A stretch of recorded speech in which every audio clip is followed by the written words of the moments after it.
Hi, welcome to Meenakshi சமையல். நம்ம இப்போ சிக்கன் கிரேவி எப்படி செய்கிறதுன்னு பார்க்கலாம். சிக்கன் கிரேவி செய்கிறதுக்கு 1/2 கிலோ சிக்கன், 2 பெரிய வெங்காயம், 1 தக்காளி, எண்ணெய், 2 டீஸ்பூன் இஞ்சி பூண்டு பேஸ்ட், அப்புறம் ஹோல் கரம் மசாலா. நான் ஹோல் கரம் மசாலா எடுத்திருக்கேன், அதனால் பிரியாணி தூள் தனியாக எடுக்கலை. நீங்கள் இதை ஸ்கிப் பண்ணிவிட்டு பிரியாணி தூள் கூட சேர்த்துக்கலாம்.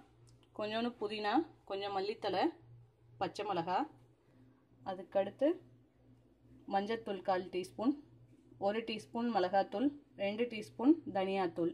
காரத்துக்கு பச்சை மிளகாவும் எடுத்திருக்கோம், மிளகாத்தூளும் எடுத்திருக்கோம். நீங்கள் காரம் எவ்வளோ வேணுமோ அது தகுந்து மிளகாத்தூளும் பச்சை மிளகாவும் அட்ஜஸ்ட் பண்ணிக்கலாம். அப்புறம் எண்ணெய். இப்போ இது எப்படி செய்கிறதுன்னு பார்க்கலாம். இப்போ ஒரு வாணலியில் எண்ணெய் ஊற்றிக்கலாம்.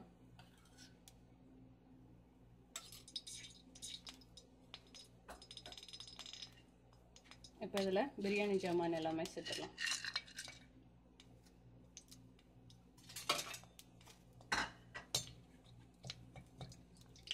இப்போ இதில் வெங்காயமும் பச்சை மிளகாவும் சேர்த்துடலாம்.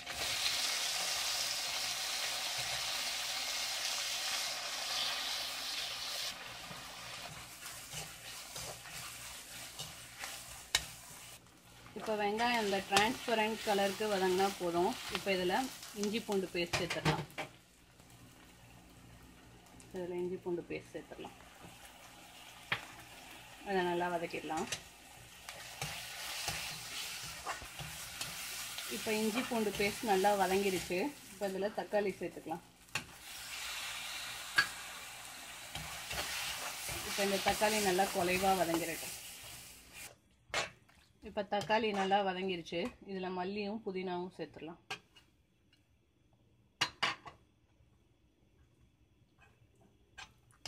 இப்போ இது எல்லாமே சேர்ந்து நல்லா பச்சை வாசனை போகிறது வரைக்கும் வதக்கிக்கலாம். இப்போ வெங்காயம் தக்காளி எல்லாம் நல்லா வதங்கிருச்சு. இப்போ இதில் சிக்கன் சேர்த்துடலாம்.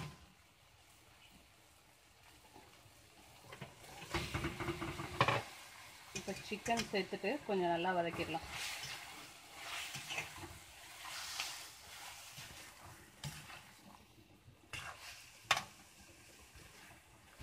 இப்போ சிக்கன் கொஞ்சம் வதங்கிருச்சு. இப்போ இந்த ஸ்டேஜில் நம்ம உப்பு சேர்த்துக்கலாம். இப்போ உப்பு சேர்த்துட்டு நல்லா இன்னொரு தடவை கிளறி விட்டுடலாம். இப்போ இதில் மஞ்சத்தூள், மிளகாத்தூள், மல்லித்தூள் சேர்த்துடலாம். இப்போ இது எல்லாத்தையும் நல்லா கிளறி விட்டுக்குவோம்.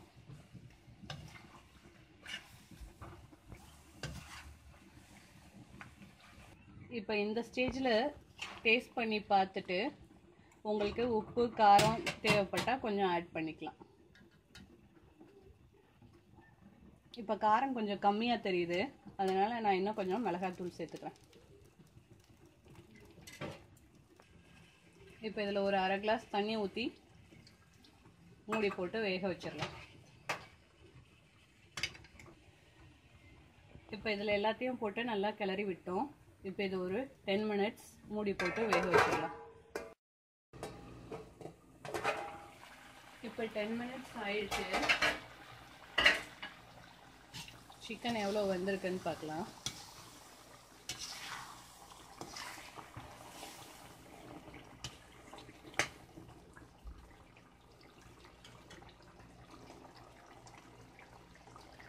சிக்கன் இன்னும் கொஞ்சம் நேரம் வேகணும். ஸோ இந்த ஸ்டேஜில் உங்களுக்கு கிரேவி எவ்வளோ கன்சிஸ்டன்சியில் வேணுமோ அது பொறுத்து தண்ணி இன்னும் கொஞ்சம் கூட அட்ஜஸ்ட் பண்ணிக்கலாம். பண்ணிவிட்டு இப்போ இன்னும் ஒரு 5 மினிட்ஸ் இது நல்லா குக் ஆகட்டும். எனக்கு இந்த ஸ்டேஜ் அளவுக்கு கிரேவி இருந்தால் போதும். ஸோ அதனால் நான் கொஞ்சமாக மட்டும் தண்ணி சேர்க்குறேன். உங்களுக்கு எவ்வளோ தண்ணி தேவையோ அந்த அளவுக்கு நீங்கள் அட்ஜஸ்ட் பண்ணிக்கலாம். இப்போ 5 நிமிஷம் ஆயிடுச்சு.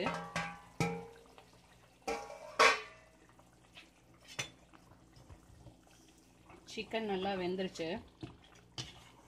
இப்போ இந்த ஸ்டேஜில் இன்னொரு 5 நிமிஷம் ஓப்பனாக சிம்மில் வச்சிடலாம். மூடியெல்லாம் போடாமல் சிம்மில் வச்சிடலாம். அப்போ தான் இதில் நம்ம ஊற்றின எண்ணெயெல்லாம் நல்லா தனியாக பிரிஞ்சு வர ஆரம்பிச்சிடும். இப்போ 5 நிமிஷம் ஆயிடுச்சு. பார்த்திங்கன்னா உங்களுக்கே நல்லா தெரியும், நம்ம ஊற்றின எண்ணெயெல்லாம் தனியாக பிரிஞ்சு வந்து சுவையான சிக்கன் கிரேவி தயாராகிடுச்சு. இப்போ இந்த சிக்கன் கிரேவியில் இருக்கிற சிக்கன் பாதி மட்டும் எடுத்து ஒரு ட்ரை ஐட்டமும் செய்யலாம். இப்போ அதை எப்படி செய்கிறதுன்னு பார்க்கலாம். இப்போ ஒரு வடை சட்டியில் கொஞ்சம் எண்ணெய் ஊற்றிக்கலாம். இப்போ எண்ணெய் சூடாயிடுச்சு. இதில் இந்த சிக்கன் எடுத்து சேர்த்துக்கலாம்.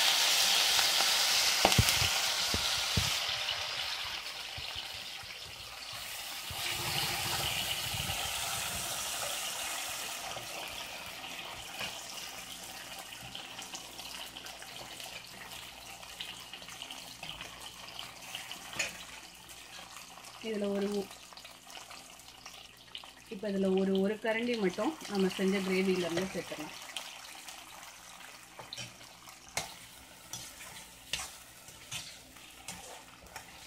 இப்போ இதில் கொஞ்சம் ஃப்ரெஷ் மிளகுத்தூள் சேர்த்துக்கலாம்.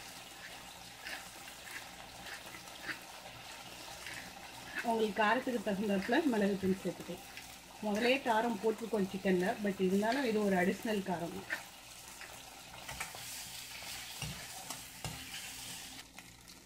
இப்போ இது நல்லா வதங்கிடுச்சு. இந்த ஸ்டேஜில் ஸ்டவ் ஆஃப் பண்ணிவிட்டு கொஞ்சம் மல்லித்தலை தூவிடலாம். இப்போ இந்த 2 ஐட்டமையும் ஒரு சர்விங் பவுலுக்கு மாற்றிடலாம். இப்போ chicken gravy and chicken fry தயாராகிடுச்சு. இப்போ ஒரே டிஷ்லேயே 2 டிஷ் பண்ணிட்டோம். நீங்களும் ட்ரை பண்ணி பாருங்கள். இது ரொம்பவே ஈஸியாகவும் இருக்கும், டேஸ்டியாகவும் இருக்கும். நீங்களும் ட்ரை பண்ணி பாருங்கள். இந்த வீடியோ உங்களுக்கு பிடிச்சிருந்துச்சுன்னா மீனாட்சி சமையல் சேனலுக்கு சப்ஸ்கிரைப் பண்ணுங்கள். தேங்க்யூ.